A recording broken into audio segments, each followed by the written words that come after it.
I'm just gonna level with you. I've been making YouTube videos for about 3 years now, and during that time, I've gotten recommendations for hundreds of thousands of different topics to do videos on. Some of them I've done, some of them I haven't gotten around to yet, some of them I'll never do because they don't interest me, and then there's another category of topics that I've actively avoided because, to be honest with you, they intimidate me because the stories are that incredible, and I'm worried that I'm not gonna do them justice. This is one of those. Today we're talking about one of the greatest Marines of all time, an undefeated boxer with a 100% knockout rate and probably the greatest machine gunner to ever live, John Basilone. He is easily one of the most recognizable and renowned warriors in American military history, and for good reason. He has received the Medal of Honor and the Navy Cross, and the only reason he got the Navy Cross is because they quit letting people get the Medal of Honor twice. And we're gonna get to his incredible story right after a word from our sponsor. Yeah, babe, what's up? Hey, I need a boombox. Okay, I can go get you one. Perfect. All right, I'll go get it now. Love you. Love you. All right, bye. 1 hour later. Where's that boombox that I asked for? Oh, it's right here. I got it for you. What is this? The boombox. No, I wanted something to play music with. Oh, that kind of boombox. Yeah, I got this instead. Okay, we'll go to the store and get me a boombox so I can listen to music. Can I keep this one still? I don't care. This video is brought to you by Delete Me, okay? Super simple business model. You give them money, they turn around and they make sure that online data brokers are not selling your personal information online. Okay, here's the deal. Pretty much anytime you use a free service on the internet and you click that little box that says, I agree to the terms and conditions, you've basically just agreed to allow them to harvest as much of your personal information as humanly possible. They then turn around and sell that to online data brokers, and that's how they can afford to offer you a free service. But when you have Delete Me, they go and they monitor all of these online data brokers for your personal information, and then if they find it, they submit all the opt-out forms on your behalf, so they have to take down and stop selling that information. So when you buy Delete Me, you're not actually buying anything, you're just buying your way out of all the negative consequences of all the free shit that you've already gotten. And because they continue to monitor those data brokers, you're buying yourself out of all the future negative consequences of all the free shit that you haven't even gotten yet. So if you want to give Delete Me a try, there's going to be a link and a discount code down below. Let's get back to the video.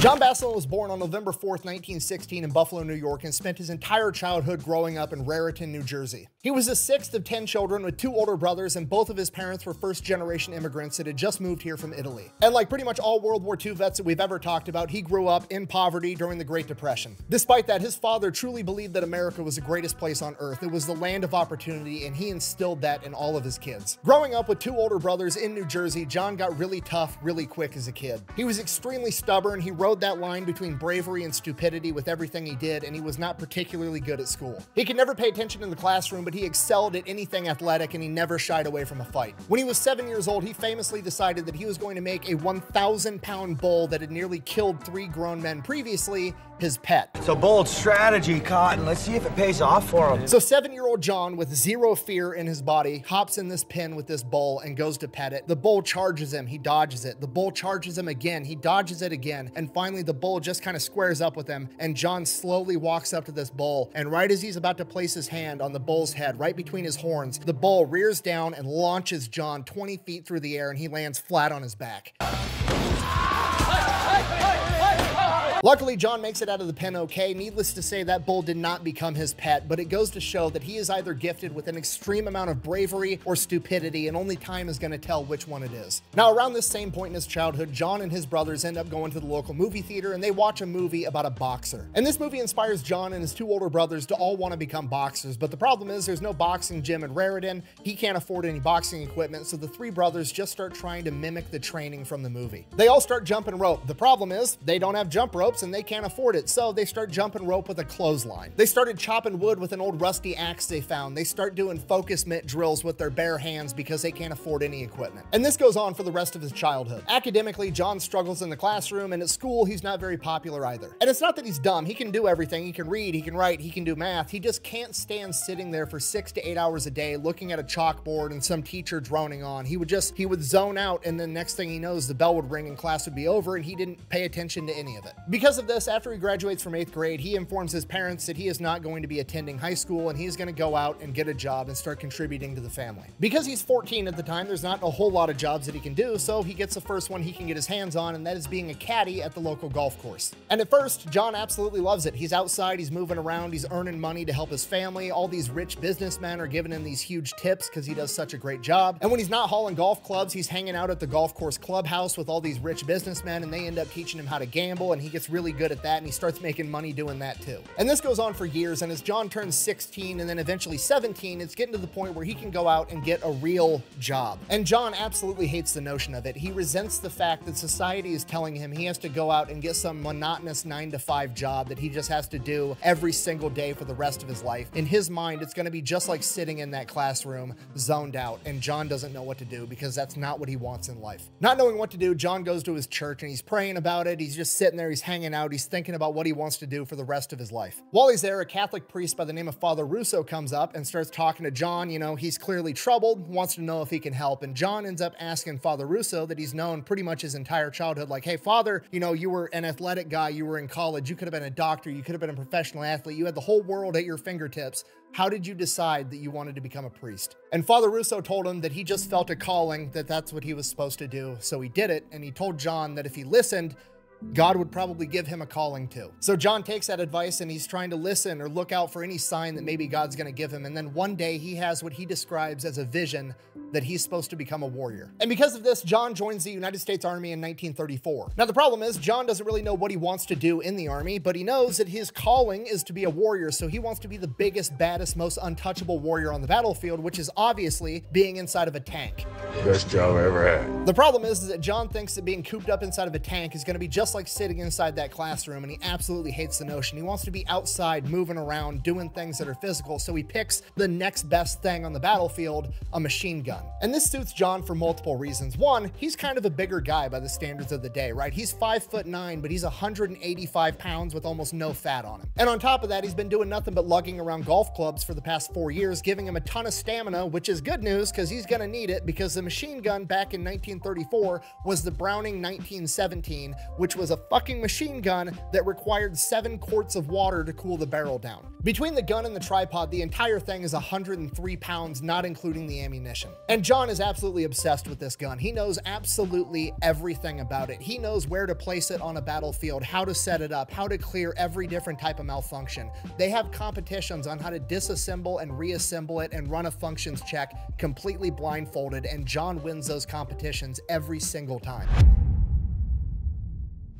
After finishing his training, John gets shipped out to the Philippines, and he spends the next 3 years there between 1934 and 1937, and it kind of fucking sucks the entire time. Now, at this point in time, the geopolitical climate is absolutely heating up, and war could break out, and if that war breaks out, John is obviously here to defend the Philippines. And as far as John can tell, if war should break out, the Army's only plan is to have all of its troops retreat to a tiny island called Corregidor and try to hold that. Now, this is extremely disheartening to the point that it pisses John off, because remember, he's here to be a warrior. That's his higher calling in life. And now he's over here in the Philippines. It's hot. Everything's fucking wet all the time. There's fucking bugs everywhere. He's getting malaria. Everybody else is getting malaria. And he's sitting here just suffering, basically waiting for war to break out. And then when the war does break out, the first thing they're going to do is retreat. That's not what he signed up for. So this bothers John all the way down to his core the entire time that he's there. Despite that, he tries to make the best of it, which is really hard at times because it's very clear to John that the Army either doesn't give a fuck about him or just doesn't have the funding to take care of them the right way, because they have basically nothing while they're there. They're living in these tiny little huts. They have very little supplies. They're literally having to eat goat half the time, which John said was absolutely disgusting. And on top of that, John absolutely hates the rainy season in the tropics because he cannot stand the wool Army socks when they get wet on his feet. It drives him absolutely insane. It bothers him so much that it becomes a well-known thing in his unit that when you're gambling against John Basilone, he is willing to accept dry cotton socks as currency to gamble with. when you play against him, which is pretty much all he does the entire time that he's there. He's either sleeping, drinking, gambling, or trying to bang the locals like everybody else. He actually ends up falling in love with a local woman by the name of Lolita that he describes as the most beautiful woman in the world. So much so that he actually gets her name tattooed on him. The constant drinking and gambling gets old after a little while, so he decides that he's going to start training to box again. So he gets back to running, jumping rope, starts sparring with any other Army guy that's willing to spar with him, and then eventually he ends up taking his first fight in the Army for boxing. Takes his first match, goes in there, knocks the guy out in the first round, takes another match, knocks him out too. After a little while, he is the best boxer in his unit, and then he goes and competes, becomes the best boxer in the Army, and then he goes, competes again, knocking out the Navy's champion, becoming the best boxer in the US military. Around this point in time, he ends up getting the nickname Manila John, and all the promoters back home hear about this badass over in the Philippines knocking everybody out, so he's getting letters from all these boxing promoters wanting him to come over and fight their pro champion over here, this pro guy over there. Basically, he's got a really good professional boxing career lined up the minute he goes back home. Eventually, he ends up beating everybody in the United States military, 19 wins, 19 knockouts, at which point he can either just wait and go back home and turn pro, or he can go up a weight class. He doesn't really want to do either, and his enlistment is coming to an end.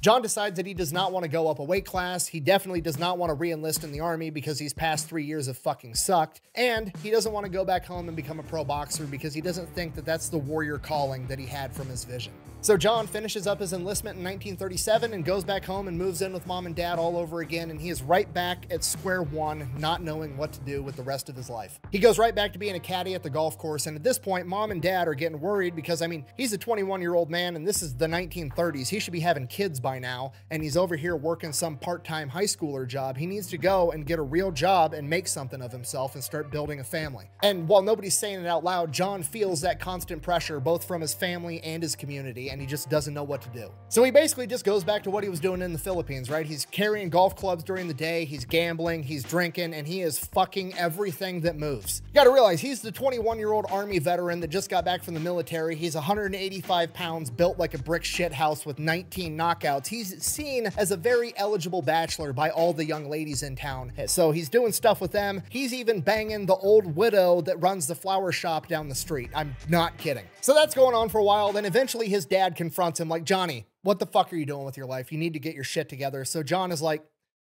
I know. So he goes, he gets a real job. He ends up being a delivery guy for a laundry service. He does that for a couple of months. Fucking hates every single second of it. But now mom and dad are proud of him. You know, he's gone out in the world. He's got a real job. He's doing the whole, you know, family thing. Soon he'll probably get a wife, settle down, have kids, do what, you know, you're supposed to do. He doesn't make it there very long. He ends up quitting because he just can't stand to do it. His parents are super disappointed right out of the gate, at which point John is like, you know, I'm going to move out. I'm going to go somewhere else. I'll go out on my own. So he moves to a different state, gets a job with the gas company. So he does that for like 6 months. He becomes one of the top employees at the company. He's getting along fine. He does the work really well, but he absolutely hates it. He doesn't feel like he's fulfilling his higher calling. And around this point in time, all the news is coming out about the massacre at Nanjing, Japan invading China, killing hundreds of thousands of innocent civilians. There's stories coming out about Japanese officers beheading innocent Chinese civilians until their arms are so fatigued that they can no longer lift up their swords. And this bothers John to his core because even though his time in the Army wasn't great and he hated it the entire time, he still considered himself a professional and did not understand why another professional military would do that to innocent civilians. And with this, John has his second vision, basically a more clear version of his first vision. He is supposed to be a warrior, but he is supposed to fight the Japanese. And with this, he decides that he is going to re-enlist in the United States military, but this time he's not going with the Army. He told his mother, and I quote, "The Army's too soft, Ma. I'm going with the Marines." So in July of 1940, at the age of 23, John Basilone joins the United States Marine Corps. And you gotta realize, at this point in time, John is 23 years old and there's a draft going on, so pretty much everybody else that he's going through training with is some 18-year-old snot-nosed kid. And John is just...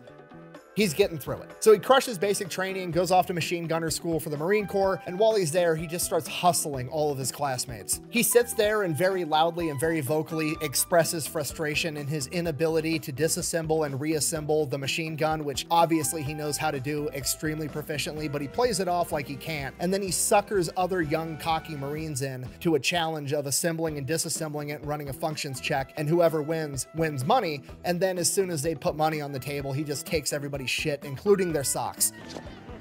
4 in a row.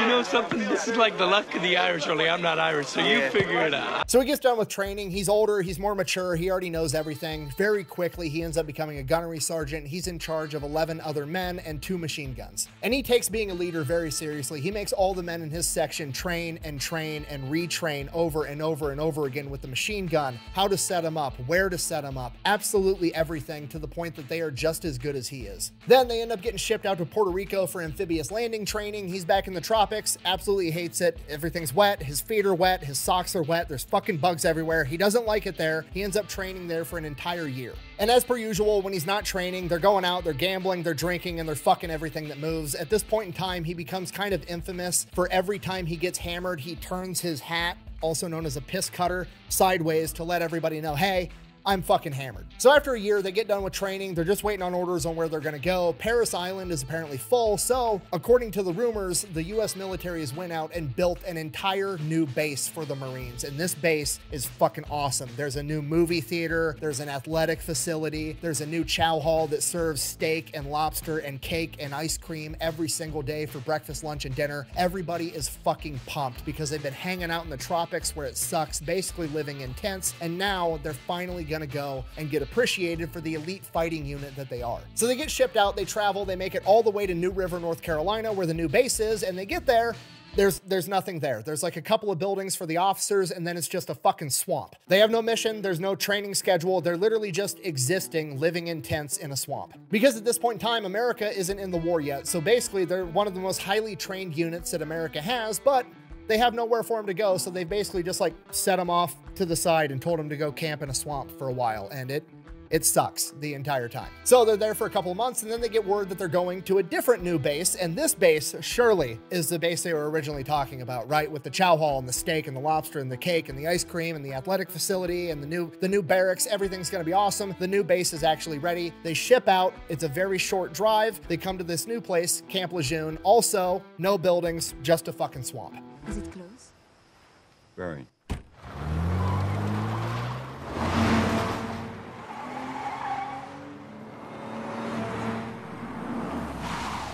So now morale amongst the men is at an all-time low. It absolutely sucks. John is trying to do everything he can to keep spirits up. He makes it standard practice that everybody under his command is going to learn boxing. He's going out, he's teaching his men how to box. The circus in town actually donates their old tent and they set it up, and that becomes their new like Madison Square Garden. He's hosting fights. Boxing is like the only thing they have. But John doesn't really have any interest in boxing himself, and after the word got out that he's Manila John with 19 knockouts, not a lot of people wanted to box him anyways, so it works out. But there has been several occasions where a card game went wrong and he got into a fight and knocked a couple of people out. And then they get a new commander that apparently is a badass, and one of the first things this commander does is calls John Basilone into his office. Okay, this cannot be good. John is nervous. This guy is allegedly a hard ass. He's supposedly one of the most decorated men in the US military at this point in time. He's got 2 Navy crosses. He's already served in Nicaragua. He served in the Banana Wars, and now John has to go talk to him and he doesn't know why. So John walks into his office, and this guy is intimidating. He is built like a brick shithouse. He looks like a refrigerator with a smaller refrigerator on top of it, and that's his head. This dude's got the biggest barrel chest he's ever seen. His side profile is 2 feet thick. It's starting to make sense why this guy's nickname was Chesty. Yeah, John's new commander is the legendary Marine Chesty Puller. And Chesty lays into him immediately, like, I understand you knocked some people out after a card game. And he's like, yes, sir. And he goes, I understand you're some type of knockout artist. And he's like, yes, sir. I was 19-0 over in the Philippines when I was in the Army. Chesty at this point flips out. The Army? You were in the fucking Army? You're getting soft, brother. Now, obviously, I'm paraphrasing a little bit, but this conversation went something along the lines of, why don't you explain to me why I would let somebody softened by the United States Army lead my Marines into combat? I have heard nothing but bad things about you, John. You are a gambling womanizer that would sleep with 2 women at a time if you could afford it. At which point, John responds, and I quote, even when I can't afford it, sir. At which point, Chesty cracks a smile and says, God damn it, you're gonna make a fine Marine. Pull up a seat. They have a cigar together and start drinking. And then Chesty has John tell him all about the Philippines. Yeah, John Basilone is now homies with the most decorated Marine of all time. Shortly after this, Japan attacks Pearl Harbor. They've committed the cardinal sin. They've fucked with America's boats. It is now game on. At this point in time, John's unit is one of the most highly trained units in the United States military, and they are immediately shipped out to Samoa on their way to the Pacific for more training. They spend about 4 months there. They train a bunch on amphibious landings, but they also train on jungle warfare, trying to focus in on what they know the Japanese like to do. They know that the Japanese like night fighting, so they get a bunch of nighttime combat training, and then they know that the Japanese also like to infiltrate behind enemy lines and pretend to be one of your guys and then murder you in your sleep. So they develop a new system on how to make sure that somebody out in the darkness is actually one of your guys. Now, the tricky part is you need to make sure that both members in this communication are both on the same page and they both know that they're not going towards an enemy. So you're going to shout out one word and they're going to respond back with another word that's the password. And the words that they choose are weather and clear, because apparently you can't say those words with a Japanese accent. Clear? Clear? Clear, clear. Clear, clear, clear. So they get done training, then they're just told to board a ship. They're not even telling them where they're going. They get out to sea after like 2 days, once it's no longer a security issue, and they tell everybody over the loudspeakers, we're headed to Guadalcanal in the Pacific. There's an airfield there that we have to take and defend. Now, John is going to kind of be in the second wave. He is not there when the Marines make their first landing on Guadalcanal on August 7th, 1942. Now, those Marines experience very little resistance at first, and then 2 days later on August 9th, the Japanese Navy rolls in on the naval detachment that had dropped off the Marines, and they attack them at night and catch them completely off guard, and they end up sinking 4 American cruisers, and the entire naval detachment is forced to retreat, stranding the Marines on Guadalcanal. So for about that first week, the Japanese Navy just shells the Marines with naval gunfire and then tries to starve them out. The first major battle is on August 20th at the Tenaru River, when 800 Marines go toe-to-toe with 900 Japanese, killing 800 Japanese and only losing 44 Marines in return. After this, the Japanese realize 2 things. A, they're going to have to up their game if they want to go toe-to-toe with the Marines, and B, Henderson Airfield is apparently very important to the United States war effort, and they have to take it back no matter what. Henderson Airfield has a ridge right next to it today that's known as Edson's Ridge because it was defended on September 12th by Edson's Raiders. Edson's Raiders is comprised of 840 Marines that go toe-to-toe with 3,000 Japanese soldiers led into battle by Major General Kiyotake Kawaguchi. Utilizing the high ground and effective machine gun fire, Edson's Raiders absolutely crushed Kawaguchi's men. Over the course of 3 days, the Marines lost 31 men and killed over 600 Japanese soldiers and wounded at least 600 more. To the Japanese, this was considered the first major defeat of their ground forces in over 2,000 years and brought immeasurable shame to that chain of command. General Kawaguchi is immediately relieved of command, and his boss, General Hayotake, takes control, and it becomes his life's mission to win back Henderson Airfield to restore his honor. By August 18th, the United States Navy is able to punch through, and John and the rest of the 7th Marines show up to reinforce the Marines on Guadalcanal. Over the course of the coming days, they offload all of the 7th Marines onto Guadalcanal, but on September 23rd, before all of the Marines have disembarked from their ships, they get ambushed at the Medicao River. Chesty Puller, hearing that some of his men are cut off and surrounded, commandeers the United States naval destroyer, the USS Ballard, takes it under his command, gets it as close as he can to their position, and calls in the naval gunfire on the enemy himself. He then loads up all the landing vessels that he has with as many Marines as he possibly can and begins leading them into the fight to save his men. And Chesty is right there leading from the very first Higgins boat, and it gets so bad from enemy gunfire coming in on these Higgins boats that the naval coxswain, the pilot of the ship, goes and starts turning the boat around, and all the other boats are going to start following, at which point Chesty orders him to keep going, and he fights him on it, and Chesty pulls out his Colt 45 and says that he will shoot him himself if he doesn't steer that fucking boat to that beach. Chesty lands, goes out, saves his men, and to be clear, John wasn't there during the actual battle, but he saw all of this unfold, he heard about it, and it reinforced everything that he thought and knew in his heart, that if he wanted to be a good leader, he had to lead from the front and be willing to risk himself for his men. So all the Marines get out on Guadalcanal. The biggest objective in the war right now is defending Henderson Airfield. This is the most important stretch of land on the planet at this point in time. So John and his 11 men are set up on this ridge right outside Henderson Airfield. They have 2 foxholes, 1 machine gun team in each, and they are covering a 2,500 yard span of the Marine front line, and they absolutely cannot allow the Japanese to get past it.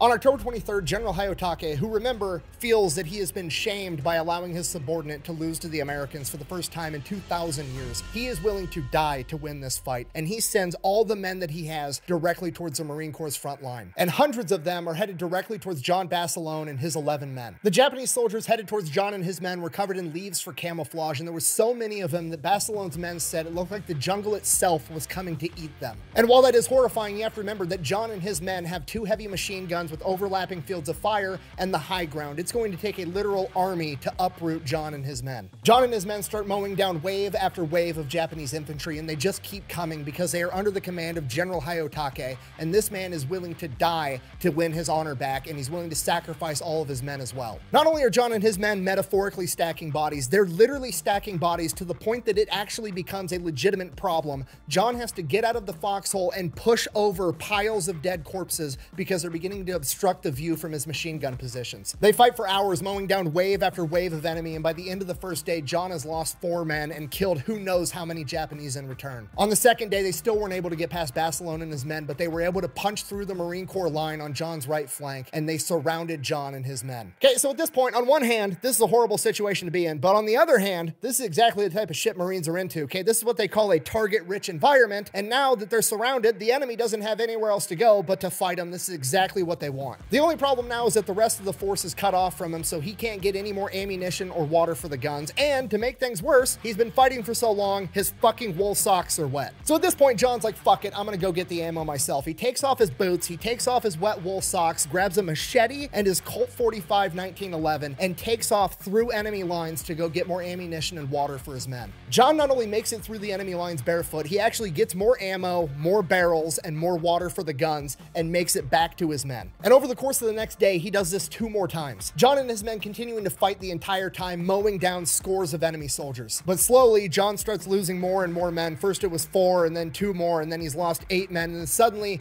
it was down to John and just 2 others. At this point, they had to improvise new tactics. They didn't have enough men to man 2 heavy machine guns. So John became the gunner, trying to make every single last round count. And then when John ran out of ammo on one gun, he would hop over to the other gun while his 2 men reloaded and refitted that initial gun, and they would just bounce back and forth, fighting as long as they possibly could. This goes on for hours, and John and his men can't keep up. John would burn through all the ammunition in one machine gun before the next gun was ready. So John had to engage the enemy in hand-to-hand combat at their foxhole to buy his men more time to get the guns up. And then that goes on for hours. John Basilone kills 38 enemy soldiers at or in his foxhole in close quarters combat, buying his men more time. And just as things are starting to look really, really dark, like this is gonna be the end, dark, we're almost out of ammunition, we can't keep doing this, Chesty Puller comes through again, rallies the Marines, pushes back the Japanese forces, and restores the initial line. Over the course of the entire battle, not just John's section alone, the Marine Corps had managed to kill 2,500 Japanese soldiers, forcing them into a retreat. General Xidax again had been defeated, and this time the blame laid squarely on his shoulders, and because of this, he commits, can't say that word on YouTube, Anyways, by the time reinforcements get to Basilone and his men, there is dead dudes absolutely everywhere. There's 38 of them in or around the foxhole. All of those kills were credited to Basilone in close quarters combat, and his fields of fire look like the most aerodynamic mass grave you've ever seen. There was so many they quit counting after 150. For the next 18 days, the Marines launched counterattacks, chasing the retreating Japanese forces all over Guadalcanal before eventually kicking them off the island altogether. But the fight's not over yet. The Japanese are going to come back, and they're going to come back with everything they absolutely have. Off the coast of Guadalcanal is a bunch of Japanese battleships, and they are there to secure a route for more Japanese soldiers to make it onto the beach through landing craft. But this time, the US Navy is going to surprise them in the middle of the night. There's this crazy battleship commander by the name of Willis Lee, aka Ching Lee, a 5-time Olympic gold medalist sharpshooter and tactical genius that has just pioneered and perfected the method of using radar to find targets for naval gunfire, giving them an unprecedented advantage at night fighting. On the night of November 14th, he engages the Japanese battleship detachment with his ship, the USS Washington, sinking their flagship, the IJN Kirishima. This forces the rest of the Japanese naval detachment to retreat, squashing any hope of Japanese reinforcements hitting the beach, effectively securing the island and turning the entire tide of the war in the Pacific.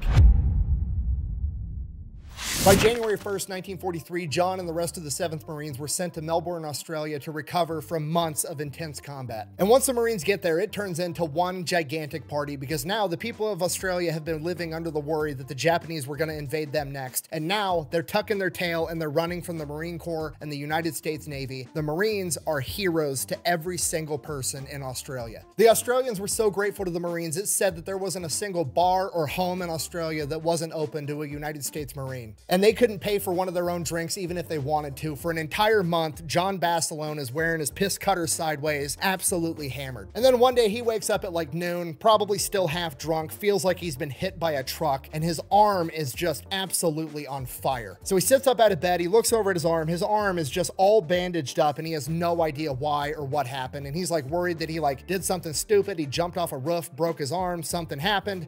He doesn't really know. Regardless of what happened or how hurt he is, he can't really do anything about it, and he's starving and he can do something about that. So he doesn't even bother to look at his arm or see what's underneath that bandage. He just staggers out of the barracks and goes to the chow hall. So he's in the chow hall getting food, and another Marine comes up to him and is like, yeah, death or dishonor, right? And John Basilone's like, what? He goes, your tattoo that you got last night. Everybody was watching and cheering. And he's like, and he looks underneath the bandage and he's now got a gigantic tattoo on his arm that says death or dishonor. Now at this point, John is like partially relieved that he's not severely injured, but on the other hand, he's like, man, I got so hammered I got a tattoo and didn't even know it. Maybe I should tone it down just a little bit, which works out because by this point in time, the party's kind of dying down. The Marines go into this like recovery type mode. They're kind of like out in the woods, living in barracks in tents, and they're just kind of hanging out until they get more orders. So that's fine. That's great. That's wonderful. The only annoying thing that's really going on at this point in time is in Australia, there's this fucking bird that's got the most obnoxious call on the planet, and it's called a kookaburra.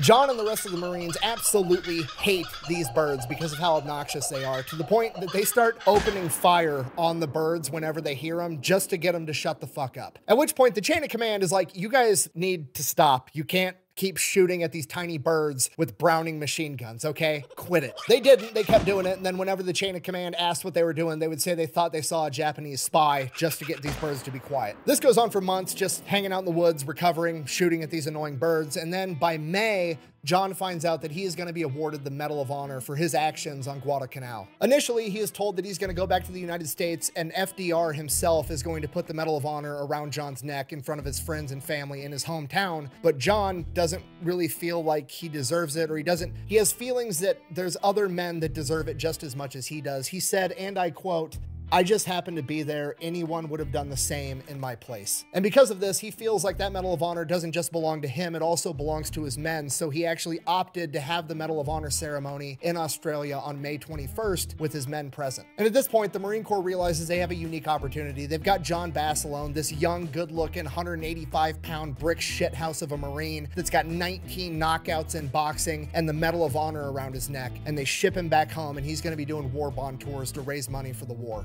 For the next month, John gets paraded around the United States with the goal of raising $15 billion in war bonds, and in less than 30 days, he raises $19 billion. And John Basilone hates absolutely every second of it. He did not want to leave his men, and he definitely does not want to get paraded around the United States giving talks and speeches. It reminds him of being in school, having to go up in front of the class, and he absolutely hates school. He just grits his teeth and bears through it, trying to do the right thing. And then eventually, after he raises all this money and the war bond tour is over, he asks to get shipped back out to rejoin his men. He is immediately denied. He's far too valuable. They cannot have the news headlines reading that war hero, Medal of Honor recipient John Basilone dies in combat, so they make him a guard at a naval shipyard.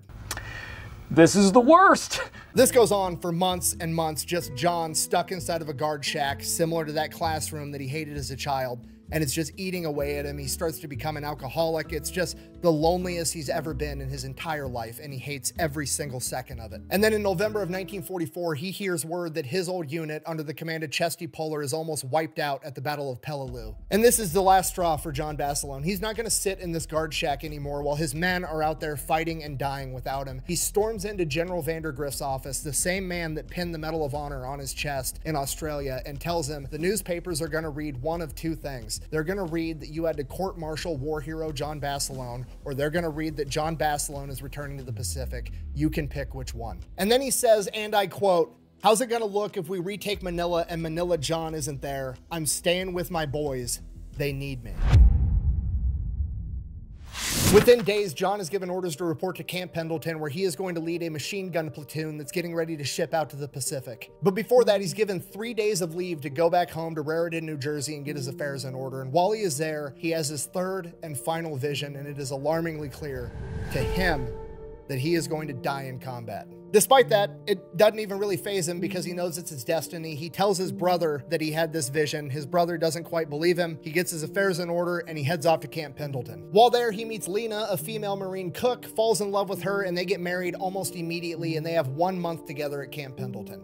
Good relations with the Wookiees I have. After his month in Camp Pendleton with his new bride, he ships out to Hawaii, and he's got 4 months there to train his machine gun platoon to get ready for combat. While there, John does absolutely everything he can to get his men ready for combat. He shares everything he knows. He makes sure that they know that machine gun inside and out. When they do amphibious landings, if they're able to get that machine gun onto the beach up and running, he walks up and throws wet sand into the gun himself so that they get used to clearing malfunctions. After 4 months of training in Hawaii, they're told that they're shipping out and to board this ship, and they don't even tell them where they're going yet again. Same thing happens again. A couple days out at sea, they announce over the loudspeakers that they are going to be taking part in the invasion of Iwo Jima, which translates to Sulphur Island. This is going to be nothing like anything John has ever experienced, or any other Marine for that matter. The entire island is not covered in jungles like all the other ones. Iwo Jima is just straight volcanic ash that looks like this. The reason they need this island is because it's the only island big enough and in the right place that they're going to be able to land the new B-24 bombers on top of, and those are going to be critical in winning the rest of the war. This invasion is going to be absolutely massive. It's the biggest amphibious invasion in United States Marine Corps history. Over 800 warships,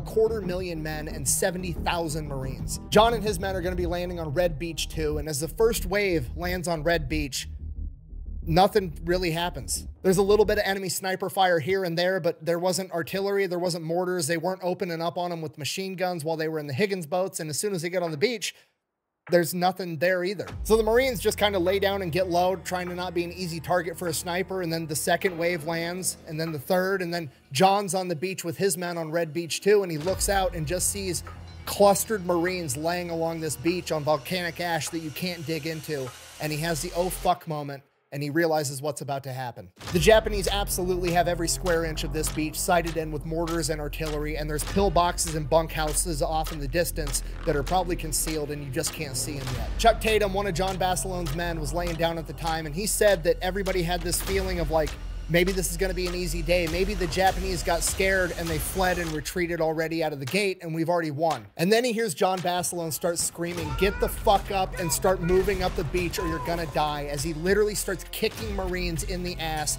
and dragging them up by their collars and ordering them to push forward. And as soon as that happens, the Japanese open up with mortars, artillery, and the pillboxes unconceal themselves and start mowing down Marines with machine gun fire. There's nothing he can do about the mortars or artillery, but maybe John can do something about these pillboxes and the machine gun fire. There's one big Japanese bunkhouse up ahead that's mowing down Marines with its machine gun. John orders his men to get their machine guns up and start returning fire into the window holes of this bunkhouse. Once his men start laying down suppressing fire, hopefully keeping the Japanese from manning their guns effectively, John goes, he finds a demolition guy and a flamethrower, and he orders them to walk right up the machine gun's field of fire, right next to the bullets whizzing past them. It seems sketchy, but is literally the safest place to be right now. As soon as the demo man and the flamethrower almost make it to the window on the bunkhouse, John steps over his gunner, unhooks the machine gun from the tripod, grabs it by the handle around the barrel, effectively known as a Basilone bail after this, yells at his man to grab the ammunition, and starts running up the beach as the demo man throws a satchel charge into the window and the flamethrower starts hitting all the windows with his flamethrower. John runs all the way up the beach. He runs up the hill that this bunkhouse is built into, and once he gets to the top of the hill, while holding the gun in his hands, he mows down all the Japanese running out the backside of the bunkhouse. At the top of the hill, John can see the airfield they need to take off in the distance, so he gets his machine gunner set up, gets the men that he has set up in a defensive position,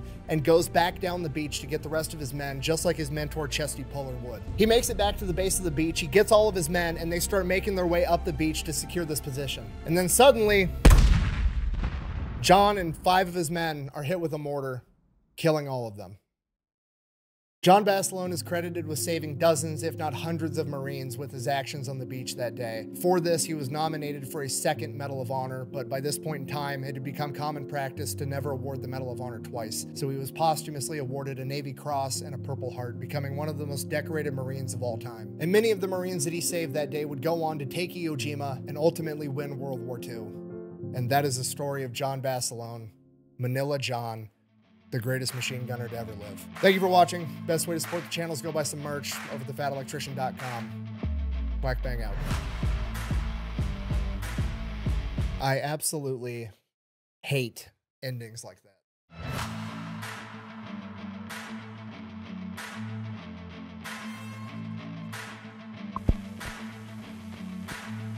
Give me the hand wave. Sergeant, can you tell us something about how you happened to get this medal? You must have mowed them down. Yes, sir. I was in a good outfit with good men. I just happened to be there, and any man would have done the same in my place. Spoken just like a Marine. Can you tell us, Sergeant, something about how you happened to get this Congressional Medal of Honor? Yes, sir. I was in a good outfit with good men. I just happened to be there, and anyone would have done the same in my place. Spoken just like a Marine. Sergeant, where does your old man come from? My father comes from Naples.